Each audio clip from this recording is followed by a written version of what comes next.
specifically about the regular old brother, the ones who should be the foundation building blocks of our Black nation. I'm talking about them, the burdens that they carry. And I'm going to try to, and I'm calling, like I just told my friend there, I'm calling this the burden of confusion. All right, so from the age of 20 to about 30, I thought I understood. I thought I understood a lot of things. I mean, come on now. By the time I reached 30 years old, I had two grad degrees. I believe I had a clear understanding and view of the world. I thought I had a fair grip on how to process and handle complex situations. I knew that I knew. You know, you couldn't tell me any different. But something happened. Around the age of 30, I met my biological grandfather, my father's father.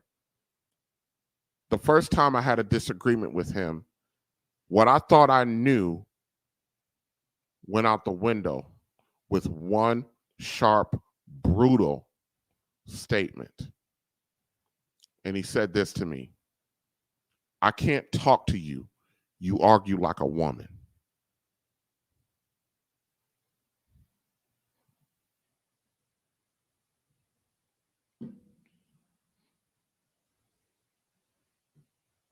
If this man wasn't my grandfather, I had never, ever, in the way he said it, the sharpness.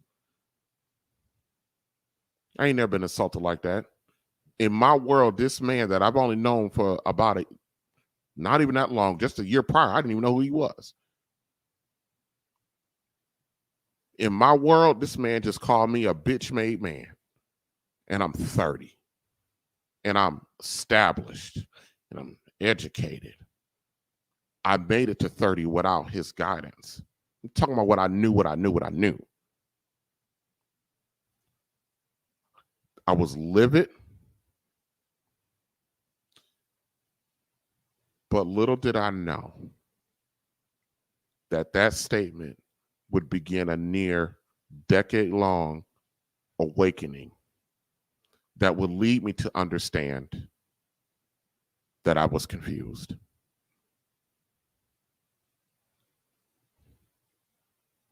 Like most Black men right now between the ages of 25, 55, we were raised in single-parent homes. I also have another distinction that many Black people have in common, especially Black boys. I was raised by my grandmother. Because my mother, I was raised by my grandmother because my mother wasn't up. Well, she wasn't up for the task. She had me, she was 16. That's not the reason. Because she was 16, I wasn't with her. Because she got married and had subsequent children. She just wasn't up to the task of raising me. My grandmother dominated and ran her home with an iron fist. Her authority in the home was absolute. To be honest, when I think about those days, my grandmother, the most things that I remember about her and her behavior, she was always in a constant state of rage. Always. I don't recall many occasions where I saw her laughing or being joyful. All I saw was mostly anger, short-tempered, easily offended. Her weapon of choice with me and the other children in the house was the silent method. If you fell out of favor with her, she simply stopped talking to you. If you put all of those things together, and all you're trying to do is be a kid and do what kids do, especially if you are a boy, how in the world do you think I internalized all of that?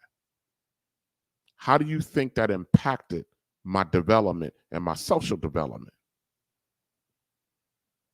Her style of communicating was always confrontational. Now, my grandmother never started conflicts, not in general. But if she was invited to one, she never met a conflict she didn't like. She was always aggressive. And it didn't matter the level of conflict either. Every perceived misstep with her, in her mind, was time to go to war. That's how she operated. She was never short for telling you not to take no shit off nobody. Actually, her actual words were, never let no monkey talk crazy to you. That's what her actual words. So growing up, what do you think? What do you think I thought was the right way to handle conflict? And how do you think I handled that conflict? What kind of emotional energy do you think I gave off? Now, remember what I just said. At the age of 30, I had a conflict with my grandfather, whom I had met for the first time 1 year prior. And his response to me was, I can't talk to you. You argue like a woman. At the time, I thought he was being cruel. But given his generation and how they handle things or the way that they taught, it was the best way he knew how to attempt to tell me that there was something off about me.